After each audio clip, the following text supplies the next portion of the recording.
राधे राधे दोस्तों, मैं आपके YouTube चैनल धार्मिक सार में आप सभी का हार्दिक अभिनंदन करती हूँ। तो चलिए इस वीडियो में आगे जानते हैं भाग और बुद्धि में बड़ा कौन। प्राचीन समय की बात है। एक दिन भाग और बुद्धि दोनों ब्रह्मा जी के दरबार में बैठे हुए थे। ब्रह्मा जी का दरबार लग रहा था और उस दरबार में भाग और बुद्धि दोनों विराजमान थे। उसी समय भाग और बुद्धि में नोक झोंक होनी शुरू हो जाती है। भाग्य कहने लगा, जो काम मैं कर सकता हूँ उसे ये बुद्धि क्या करेगी। बुद्धि बोली, मूर्ख मत बनो। जब मैं किसी का साथ छोड़ देती हूँ तो वह आदमी पागल हो जाता है, मृत्यु को प्राप्त हो जाता है। तुम कितना भी उसका साथ दो लेकिन वो कुछ नहीं कर सकता। भाग्य बोला, अरे मूर्ख बुद्धि, तुम नहीं जानती कि जिसका साथ मैं छोड़ देता हूँ तुम कितनी ही उसके साथ रहो उसका क्या करोगी आप। बुद्धि का क्या करेगा? क्या वो भाग्यवान हो जाएगा, सेठ हो जाएगा या राजा हो जाएगा? नहीं, कदापि नहीं हो सकता। ये दोनों इस तरीके से ब्रह्मा जी के दरबार में नोक झोंक शुरू हो गई थी, तू में आरंभ हो गई थी। दोनों एक दूसरे से झगड़ने लगे। बुद्धि बोली, मैं बड़ी हूँ। भाग्य बोला, मैं बड़ा हूँ। दोनों में तू में चल रही थी। तभी ब्रह्मा जी ने देखा कि भाग और बुद्धि दोनों महान देवता हैं, इस दुनिया के शक्तिशाली और प्रभावशाली देव हैं, और ये दोनों इस तरीके से झगड़ा कर रहे हैं। इनका फैसला तो मुझे करना ही होगा। दोनों ने ब्रह्मदेव से कहने लगे कि तुम क्यों लड़ रहे हो, लड़ने का क्या कारण है। भाग्य कहने लगा, ब्रह्मदेव, मैं जिस व्यक्ति का साथ छोड़ देता हूँ वह व्यक्ति क्या कर सकता है। वो तो दरिद्रता, कंगाली और गरीबी में ही अपना समय व्यतीत करेगा। तब तक बुद्धि बोल उठी, नहीं ब्रह्मदेव, ये सब झूठ बोल रहे हैं।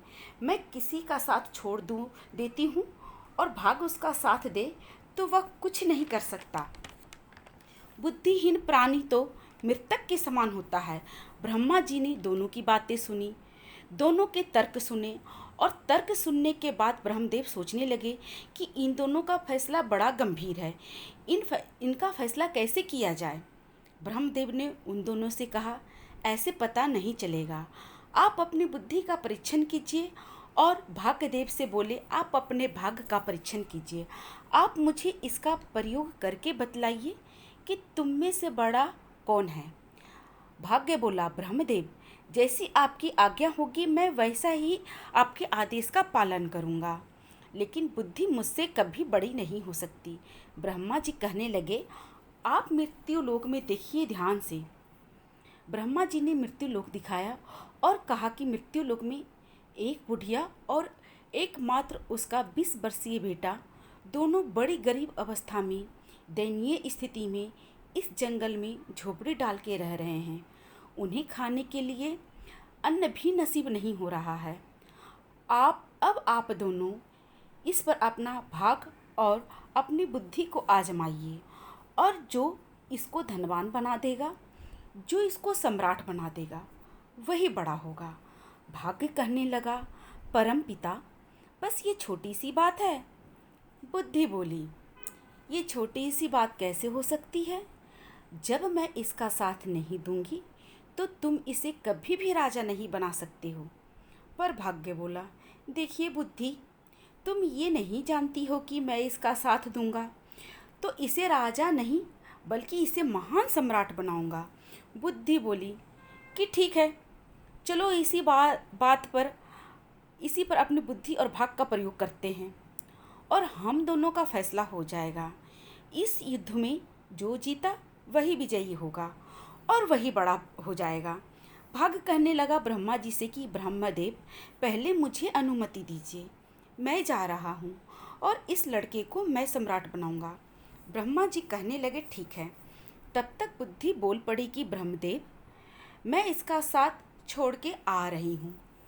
भाग बोला, ठीक है, तुम अभी इसी समय इसका साथ छोड़ दो और आ जाओ ब्रह्मलोक। बुद्धि और भाग दोनों चल देते हैं और बुद्धि भाग से कहने लगी, भाग, कहीं ऐसा ना हो कि तुम इसे सम्राट बनाने के चक्कर में तुम इसे मार दो। ये व्यक्ति मरना नहीं चाहिए। भाग्य कहने लगा, बुद्धि, तुम चुपचाप बैठी हुई तमाशा देखती रहो। अब तो तुम्हारी हार निश्चित है। मैं ही तुमसे बड़ा हूँ। बुद्धि बोली, ठीक है, मैं इसका साथ छोड़ रही हूँ। बुद्धि उसके शरीर में से निकल के आ जाती है और वह अब निरीह मूर्ख रह गया, केवल एक पागल व्यक्ति बन के रह गया और भाग चलता है। भाग ने देखा कि उस व्यक्ति के पास कुछ नहीं है। एक घास फूस की झोपड़ी है और उसके पास केवल 3 बकरियां बंधी हुई है। 3 बकरियों के लिए वृक्षों की पत्तियां काट के लाता है और उन पत्तियों को बकरियों को चराता है। पूरा दिन उन बकरियों को चराने में ही गुजार देता है। भाग्य मन में विचार करने लगा कि इसके पैरों में पहनने को ना है, ना ही इसके तन पे अच्छे वस्त्र है। अब मैं इसका साथ दे रहा हूँ। अब मैं इसे सम्राट बना के रहूँगा। भाग्य ने पासा पलटा और सोने के जूते, जो बहुत सुंदर और कीमती थे, बनाए और सोने के जूते बना करके मार्ग में डाल दिए, रास्ते में डाल दिए। वहीं से वो लड़का, वो चरवाहा निकल रहा था। जब उस लड़के ने देखा कि सोने के जूते मार्ग में पड़े हुए हैं, तो वह पहचान नहीं पाया कि वह उन्हें जान नहीं पाया कि वो जूते सोने के हैं, परंतु उसे पैरों में पहनने के लिए जूते चाहिए थे। इसलिए वो जूते को पैरों में पहन लिया और सोचने लगा कि चलो, जूते तो मिल गए, इनमें से बहुत समय तक काम चल जाएगा और बकरी चराते समय कांटे नहीं लगेंगे। उन जूतों को पहनकर वह घर आ जाता है और प्रतिदिन वही दिनचर्या चलती रही। रोजाना जंगल को जाता, वृक्षों की पत्तियों को काटता, बकरियों को चराता रहता था, परंतु उसके जीवन में कोई बदलाव नहीं आया। उसके माता की भी बुद्धि समाप्त हो गई थी, क्योंकि बुद्धि वहाँ से छोड़ के चली गई थी। भाग्य ने उस चरवाहे का खूब साथ दिया, लेकिन चरवाहे के जीवन में कोई परिवर्तन नहीं आया। वह चरवाहा प्रतिदिन जंगल को जाता, अपनी बकरियों को चरा के लाता और अपने घर आ जाता। भाग्य सोचने लगा, मैंने इसे सम्राट बनाने का संकल्प लिया है, परंतु ये तो मुझे पागल दिखाई देता है। इसका व्यवहार तो पागलों जैसा हो गया है। बुद्धि भाग्य से कहने लगी, तुम नहीं जानते, मैंने इसका साथ छोड़ दिया है। जब मैं किसी व्यक्ति का साथ छोड़ देती हूँ तो वह व्यक्ति ऐसा ही व्यवहार करता है। भाग्य कहने लगा, ठीक है बुद्धि, मैं भी देखता हूँ कि तुम क्या करोगी और मैं क्या कर सकता हूँ।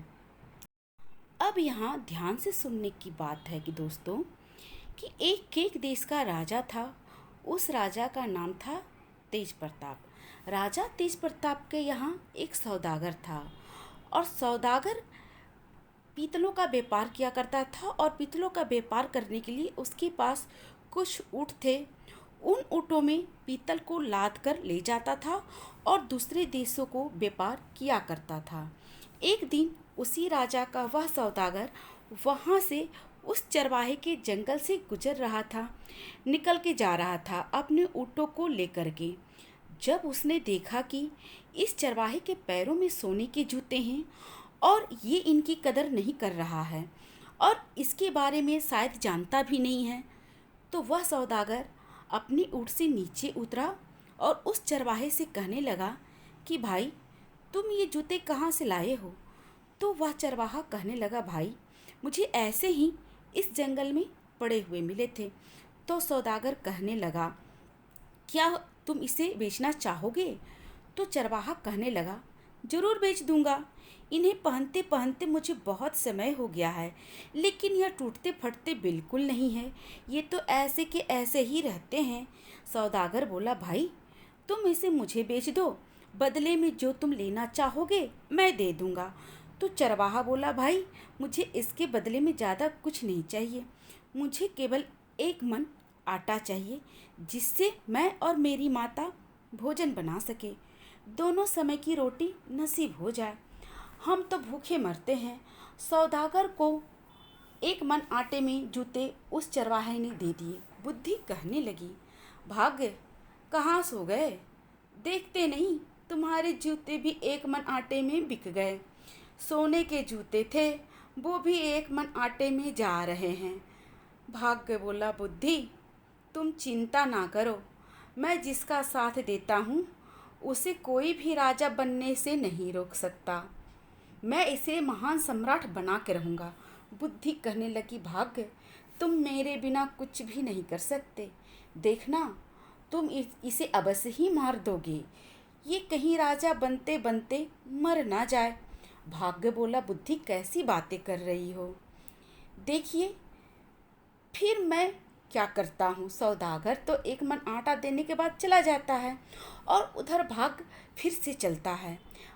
इधर भाग ने दूसरे अच्छे तरीके के जूते जो रत्नों से जड़े हुए थे, स्वर्ण जूते मंगवाए और सोने के जूते उसी मार्ग पर रख दिए जिस पर वह चरवाहा अपनी बकरियों के लिए चारा लाने जाता था, बकरियों को चराने जाता था।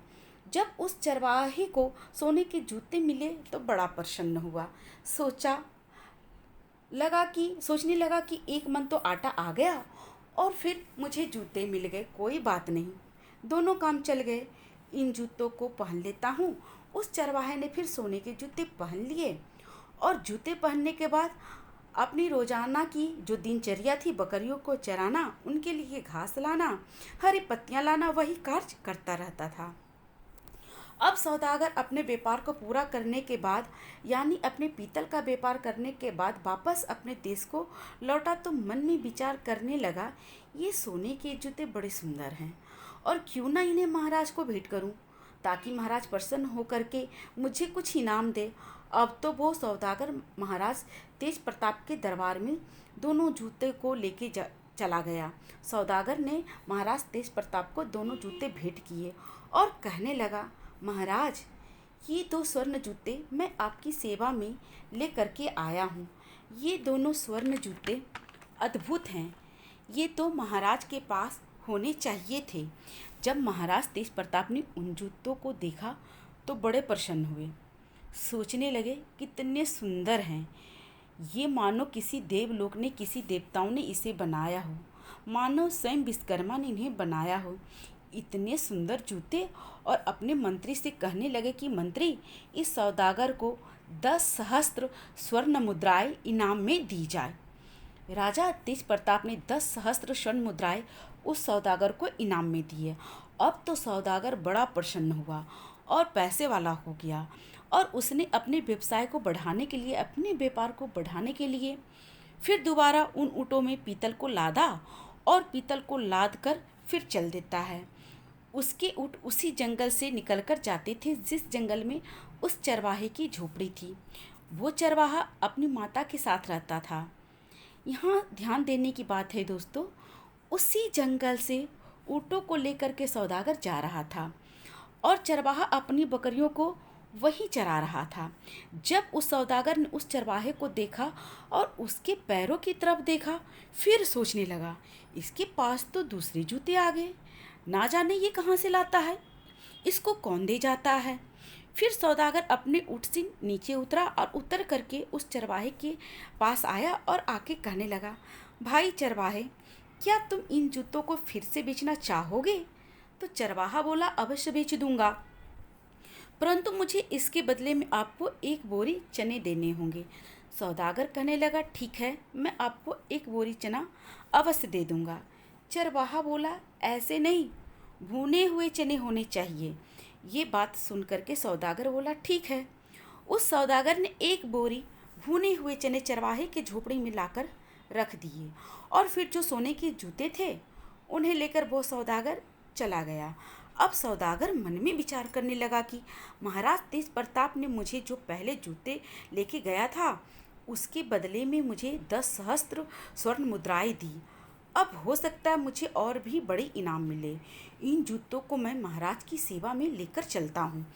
अद्भुत स्वर्ण से जड़ित मोतियों से जड़े हुए जूते महाराज तेज प्रताप के दरबार में फिर सौदागर लेकर पहुँचता है।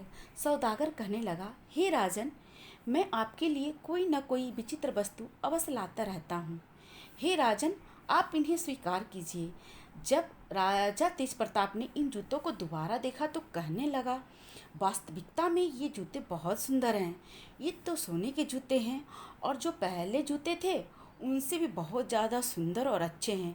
परंतु सौदागर, मुझे ये बताओ कि तुम इन जूतों को कहाँ से लाते हो? तुम्हें कौन देता है? अब सौदागर ने विचार किया और विचार करके झूठ बोलने लगा कि महाराज, द्राविड़ देश में एक सम्राट रहते हैं और उस सम्राट के यहाँ मैं पीतल का व्यापार करने जाता हूँ तो वो मुझे इनाम में इन्हें दे देते हैं। उन्होंने 2 बार सोने के जूते मुझे इनाम में दिए और मैंने आपकी सेवा में इन्हें अर्पित कर दिए। वह राजा केक नरेश कहने लगा कि सौदागर, उस सम्राट के कोई पुत्र हैं क्या? यहाँ पे तुरंत सौदागर ने झूठ बोला कि नहीं महाराज, अभी तो स्वयं ही कुमारा है, उसका विवाह नहीं हुआ है। तब राजा तेज प्रताप बोले, ठीक है सौदागर, हमारी पुत्री चंद्रमा के समान सुंदर है। तुम अपने सम्राट से जाके पूछो कि वह हमारी पुत्री का विवाह उनके साथ करना चाहते हैं। अब सौदागर फंस गया। सौदागर ने विचार किया कि मैं तो किसी सम्राट से नहीं लाता, इसे केवल एक चरवाहे से लेकर आता हूँ। अब मैं तो झूठ बोल दिया, अब मेरा क्या होगा? राजा तेज प्रताप ने उस सौदागर को आदेश दिया कि अब की बार आपको वहीं जाना है और तुम्हारे सम्राट को राजी करके आना है कि हमारी पुत्री के साथ विवाह कर लें। अब तो सौदागर चिंता में पड़ गया और वहाँ से वापस आता है और वापस आने के बाद ऊँटों में पीतल को लादता है और लादने के बाद चल देता है व्यापार करने के लिए। और उसी जंगल से गुजरता हुआ जा रहा था। उस जंगल में उसे याद आई कि इस चरवाहे ने मुझे भी महाराज के क्रोध का शिकार बना दिया। यदि ये चरवाहा नहीं मिलता तो सोने के जूते नहीं मिलते, और सोने के जूते नहीं मिलते तो मैं झूठ नहीं बोलता। अब मेरा क्या होगा? राजा ने तो मुझे बहुत बड़े संकट में फंसा दिया। अब मैं राजा के इस फंदे से कैसे बचूंगा? अब सौदागर उस चरवाहे की झोपड़ी के पास जाकर ठहर जाता है। चरवाहे ने सौदागर को देखा तो बड़ा खुशी हुआ, क्योंकि सौदागर उसके खाने पीने की व्यवस्था करता था, क्योंकि वो उसे जूते बेचता था और बदले में उसे आटा और चने मिलते थे। इसलिए चरवाहा उससे खुश था। चरवाहे ने सौदागर से कहा कि सौदागर आइए, आपका स्वागत है। सौदागर ने वहीं पड़ाव डाल दिया और ऊँटों पे जो पीतल का वजन था उसे उतारकर नीचे रख दिया। कम से कम 100-200 कुंटल पीतल उतारकर नीचे रख दिया और चरवाहे से बातें करने लगा। अब ध्यान देने की बात यह है कि भाग चरवाहे का साथ दे रहा था। अब चरवाहा पीतल के एक बोरे पर बैठ जाता है। जैसे ही उस पीतल के बोरे पर बैठा तो जितने भी पीतल के बोरे नीचे पड़े हुए थे वे सभी सोने के हो जाते हैं। सोना जगमगा रहा था। जब सौदागर ने उस पीतल की बोरी को देखा तो उसमें सोना भरा हुआ था। अब तो सौदागर को विश्वास हो गया कि ये व्यक्ति अवश्य ही कोई जादूगर है या फिर ईश्वर का बहुत बड़ा भक्त है। इस पर ईश्वर की असीम कृपा है। अब सौदागर और भी झूठ में फंसता जा रहा था। सौदागर के मन में विचार आया कि अब मैं ऐसा करता हूँ, इस चरवाहे को ही राजा बना देता हूँ, इसी को सम्राट घोषित कर देता हूँ। मेरे पास अब धन की कमी नहीं है। मैं इसके लिए यहाँ इस जंगल में एक बहुत बड़ा किला बना देता हूँ, दुर्ग बना देता हूँ और उस दुर्ग का मालिक इसे बना दूँगा और मैं स्वयं इसका मंत्री बन जाऊँगा। यहाँ के जो जागीरदार हैं उनसे बहुत अच्छी ज़मीन खरीद लूँगा और फिर 1-2 महीने बाद महाराज के पास चलूँगा और महाराज को बता दूँगा कि वो सम्राट कैसे हैं। मैं इसी चरवाहे को सम्राट बना देता हूँ। अब सौदागर षड्यंत्र रच रहा था और भाग बुद्धि से कहने लगा कि बुद्धि, अब आप देखती जाइए मैं क्या कर रहा हूँ। देखिए, ये सौदागर इस चरवाहे को सम्राट बनाएगा। तो बुद्धि कहने लगे कि भाग्य, कहीं ऐसा ना हो कि राजा बनते बनते मर जाए, इसमें बुद्धि नहीं है। जब ये बात भाग्य ने सुना तो भाग्य ने बोला, बुद्धि फड़फड़ाओ मत, ज़्यादा दिमाग मत लगाओ, देखना ये अवश्य ही राजा बनेगा। अब सौदागर चरवाहा से कहने लगा कि मैं तुम्हें यहाँ का राजा बना देता हूँ और तुम्हारे रहने के लिए बहुत बड़ा महल बनवा देता हूँ। सौदागर में बुद्धि थी, क्योंकि वह सौदागर का बुद्धि साथ दे रही थी। बुद्धि उस बुद्धि ने चरवाहे और चरवाहे की माता का साथ छोड़ दिया था। तो चरवाहा उस सौदागर से कहने लगा कि भाई ठीक है, जो तुम्हें करना है वो करो, लेकिन मेरी जो ये बकरियां हैं ना, इन्हें मत छोड़ना। मैं बकरियों को अपने पास रखूँगा, क्योंकि उसमें तो बुद्धि थी ही नहीं। सौदागर कहने लगा कितना पागल है, मैं जब इसे राजा बना रहा हूँ तो ये क्या बातें कर रहा है। सौदागर कहने लगा ठीक है। सौदागर को तो ऊपर से राजा का भय सता रहा था, क्योंकि राजा तेज प्रताप ने कह दिया था कि तुम्हें उस सम्राट से पूछ के आना है कि मेरी पुत्री का विवाह उस सम्राट से तुम्हें करवाना है। इसलिए उस चरवाहे को सम्राट बनाने के चक्कर में चरवाहे की बात पर ध्यान नहीं दिया और एक किले की नींव लगा दी। किले बनाने में लग गया। मजदूरों की सहायता से उस सौदागर ने बहुत जल्दी ही बहुत अच्छा शानदार किला उस चरवाहे के लिए बना दिया। अड़ोस पड़ोस के जितने भी जागीरदार थे, उनकी समस्त जमीन खरीद ली और धीरे धीरे उस सौदागर ने सेना की भर्ती की, नौकर चाकर रखे, दास दासियां रखी। अब ये सब जब चरवाहा देखा तो देखकर मन में सोचने लगा कि ना जाने ये सौदागर कहाँ से आ गया। इसने तो हमारी ज़िंदगी खराब कर दी। हमारी बकरियों को भी चराने का समय नहीं मिलता। ये हमेशा बातें करने में लगा रहता है। चरवाहे का तो वही हाल था। वो बकरियों को चराने ले जाता और चरा के वापस घर आता। अब सौदागर ने उस चरवाहे के वस्त्र बदले, उसे अच्छे अच्छे राजसी वस्त्र पहनाए, उसके शीश पर छत्र धारण करा दिया, परंतु चरवाहे का स्वभाव नहीं बदला। चरवाहा उस सौदागर से कहने लगा, तुम कुछ भी करते रहो, जो तुम्हें अच्छा लगे वो करो, परंतु मेरी ये बकरियां कहीं नहीं जानी चाहिए। यदि मेरी बकरी चली गई तो मैं तुम्हें जीवित नहीं छोड़ूंगा। तुमने इतनी भीड़ को इकट्ठा कर लिया है, हमारा जीवन हराम कर दिया है। तुम क्या कर रहे हो? सौदागर कहने लगा, अरे चरवाहे, मैंने तुम्हें राजा बना दिया है, मैं तुम्हारा मंत्री रहूँगा। परंतु उसकी समझ में कुछ नहीं आ रहा था। भाग्य कहने लगा बुद्धि से, बुद्धि देखो, मैंने इस चरवाहे को राजा बना दिया है, अब ये एक किले का मालिक हो गया है। बुद्धि कहने लगी, क्यों झूठ बोल रहे हो? ये बैठे हुए समस्त देवता इस बात का फैसला करेंगे कि क्या तुमने इसे राजा बना दिया है या ये वही चरवाहा है। ब्रह्मदेव कहने लगे कि भाग्यदेव, अभी तो इस चरवाहे में कोई परिवर्तन नहीं हुआ है, ये तो वही चरवाहा का चरवाहा ही है, अभी तो तुम विजयी नहीं हुए। बुद्धि कहने लगी, ब्रह्मदेव, होगा भी कैसे? जब तक मैं इस चरवाहे के साथ नहीं रहूँगी तब तक इसके प्राण भी संकट में आ जाएंगे।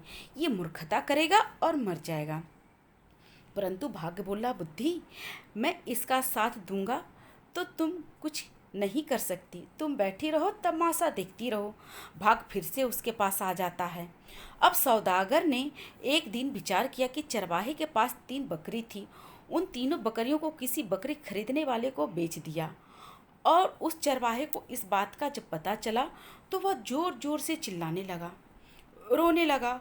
और जब उन सैनिकों ने, राजाओं ने, मजदूरों ने, राजा के सेवकों ने देखा कि राजा तो पागल हो गया है, तो सौदागर ने समझाया उस चरवाहे को कि तुम क्यों पागल हो रहे हो, ये तो बकरियां थी, मैं और भी बकरी दिला लाऊंगा, मैं और बकरी खरीदवा दूंगा।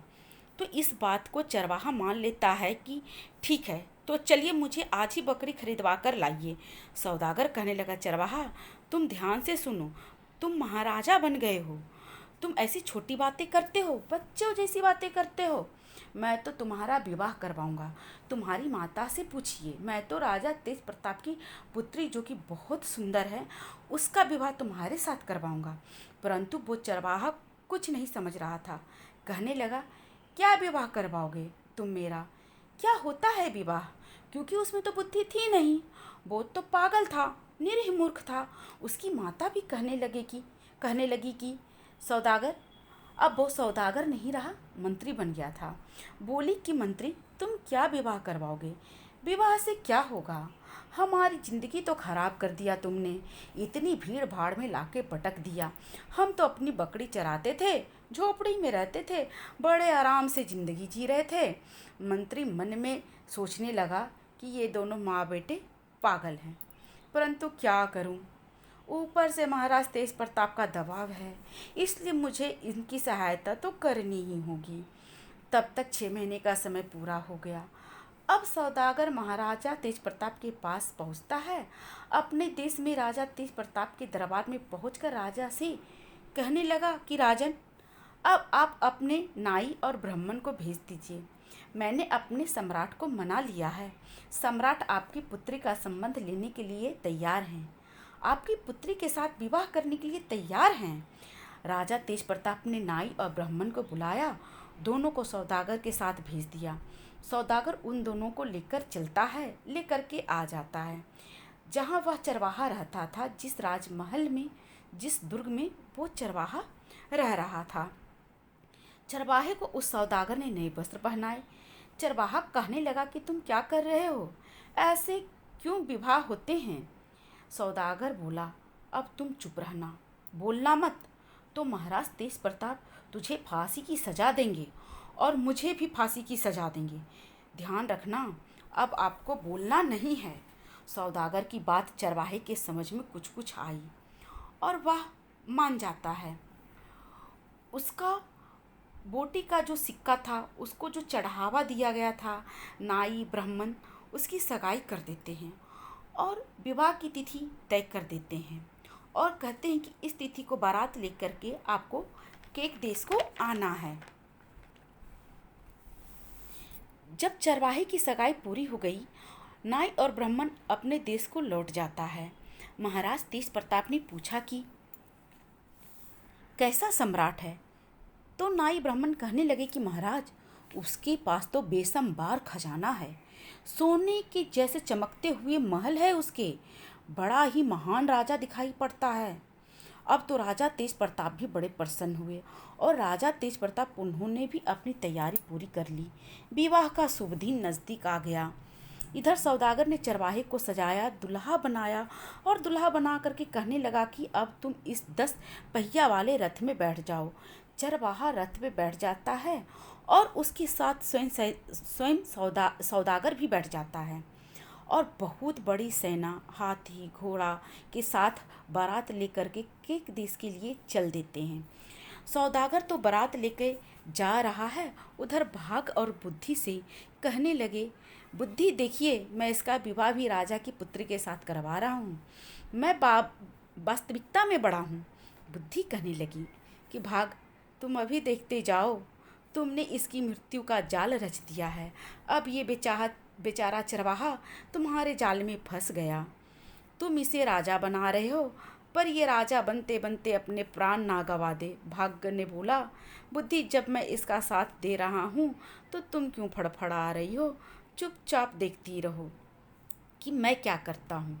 2 दिन का सफ़र तय करने के बाद चरवाहे की बारात केक देश पहुँच जाती है, राजा तेज प्रताप के यहाँ। अब केक नरेश देखते हैं कि बारात पहुँच गई है, तो अपनी सेना को सुसज्जित करके ढाल तलवार और कवच कुंडल धारण करके बारात की अगवानी के लिए चला। और जब चरवाहे ने देखा कि सामने से ढाल तलवार लिए हुए किसी राजा की सेना आ रही है, तो रथ में से कूद के भागने लगा। जैसे ही चरवाहा रथ से कूद के भागा, वैसे ही सौदागर घबरा जाता है और चरवाहे के पीछे भागता है और उसे पकड़ लेता है।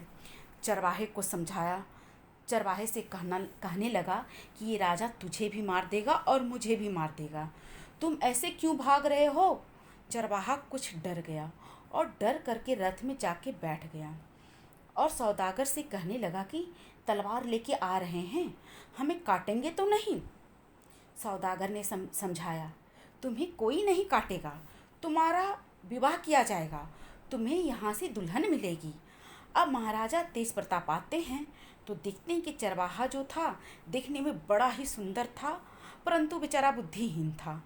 राजा तेज प्रताप ने उसका बड़ा स्वागत किया, सम्मान किया और जो भी विधि होती है 12 टीकों का खेत लगन का, वो सभी नेक पूरे किए।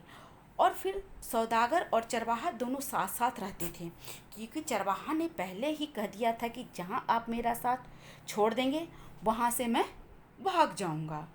अब तो सौदागर और भी धर्म संकट में फंस गया। जहाँ मंडप बना हुआ था उस मंडप में भी सौदागर उसके साथ चला जाता है। सौदागर पीछे बैठ गया। महाराज तेज प्रताप कहने लगे, सौदागर, तुम इनके साथ साथ क्यों रहते हो? सौदागर बोला, महाराज, मैं इनका मंत्री हूँ। इन्होंने मुझे मंत्री के पद पर सुशोभित कर दिया है। जब से आपने अपनी लड़की का संबंध इनके साथ किया है तो इन्होंने मुझे सम्मानित किया है और अपने दरबार में मंत्री का दर्जा दे दिया है। राजा तेज प्रताप ने अपनी पुत्री का विवाह उस चरवाहे के साथ कर दिए। अब समस्या खड़ी होने लगी, क्योंकि राजाओं के नियम होते थे कि लड़का चित्रशालियों पर सोते थे।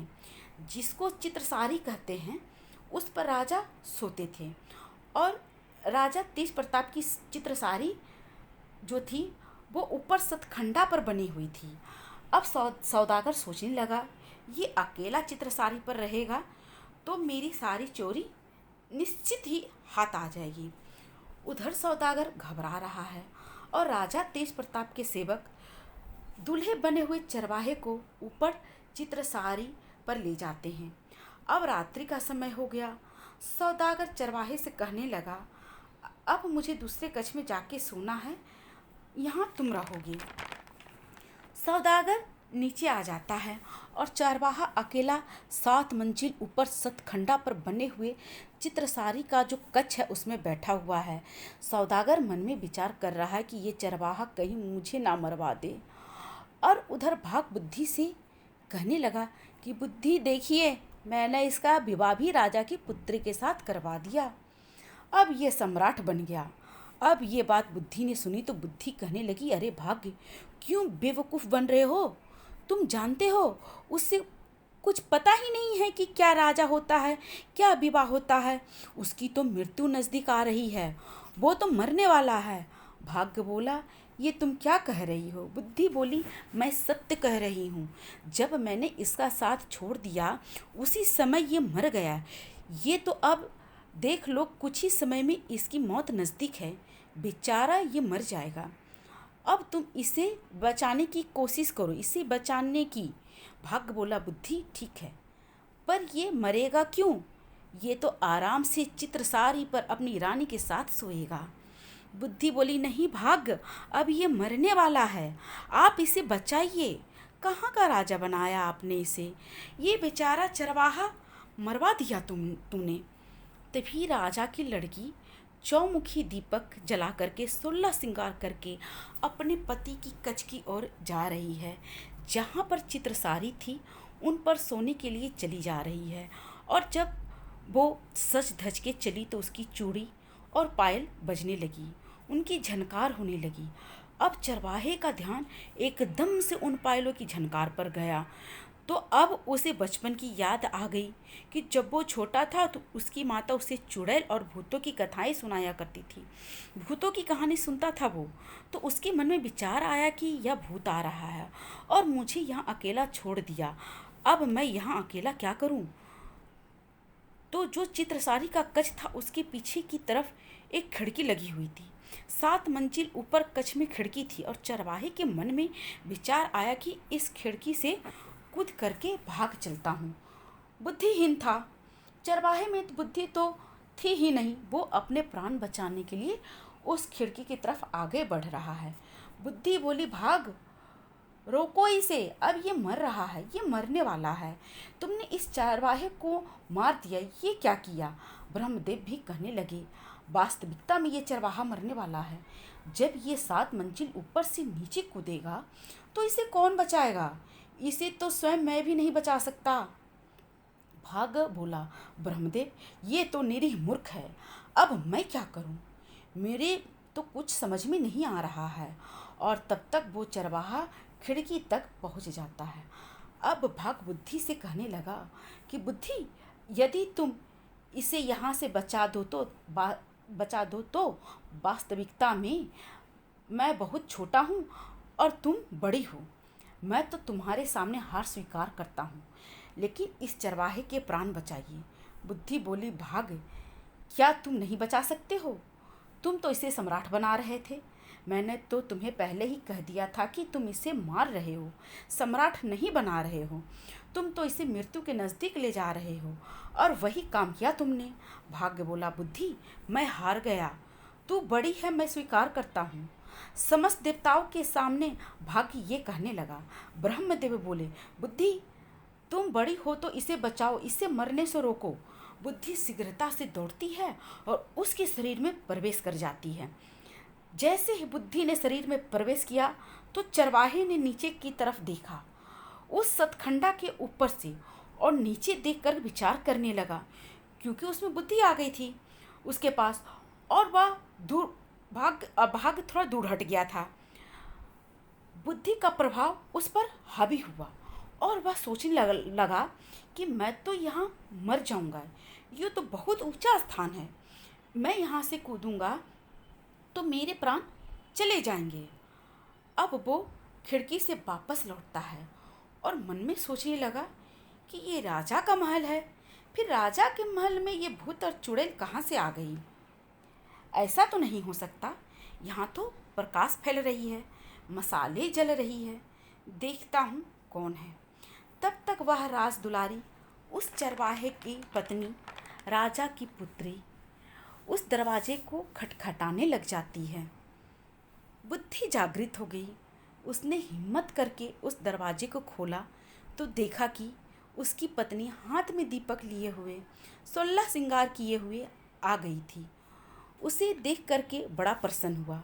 उसकी बुद्धि जागृत हो जाती है, और जब प्रातः काल हुआ तो सौदागर सोचने लगा, अब तो अवश्य ही चरवाहा मर गया होगा, उसे किसी ने नहीं बचाया होगा, और मेरी चोरी महाराजा तेज प्रताप के हाथ आ गई तो मैं मर गया। ये सोच करके सौदागर चल देता है महलों की तरफ। जब चरवाहे ने सौदागर को आते हुए देखा तो कहने लगा, अरे मंत्री, तुमने अभी तक कुछ सामान तैयार नहीं किया, क्या यहीं बैठे रहोगे? हमें अपने राज्य को चलाना है, अपना देश भी तो संभालना है। क्योंकि बुद्धि का प्रभाव उस पर हावी हो गया। अब तो उसमें सभी गुण राजाओं के आ गए। राजदुलारी राजा की पुत्री से विवाह कर लिया। महाराजा तेज प्रताप ने उसे बहुत सा दहेज दान में दिया। रथ, घोड़ा, ऊँट, हाथी, जो भी राजा महाराजा दान में देते हैं, दान में दिया, और एक 10 पहिए का स्वर्ण रथ जिसमें अपनी पुत्री को बैठाया और चरवाहे के साथ विदा कर दिया। वो चरवाहा उसे अपने दुर्ग में लेके आ जाता है, और वहाँ से उसका क्षेत्र, और वहीं से वो संचालन करने लगा, अपने राज का संचालन करने लगा। अब इधर ब्रह्मदेव के दरबार में बुद्धि और भाग का फैसला हो चुका था। समस्त देवता बुद्धि की जय जयकार करने लगे, कहने लगे, भाग, तुम कुछ नहीं कर सकते हो, जिसका साथ बुद्धि नहीं देगी वह कभी कुछ नहीं करेगा। तो ये कहानी सुनने के बाद आप जान ही गए होंगे कि बुद्धि और भाग्य में कौन बड़ा है। तो ये थी हमारी आज की वीडियो। वास्तविकता में बुद्धि भाग्य से बड़ी होती है। हमारी इस तरह की कहानी सुनने के लिए मेरे चैनल को सब्सक्राइब करें, मेरे वीडियो को लाइक करें, प्रेस बेल आइकन को ज़रूर दबाएं। फिर मिलते हैं एक नए और कहानी के साथ। तब तक के लिए राधे राधे।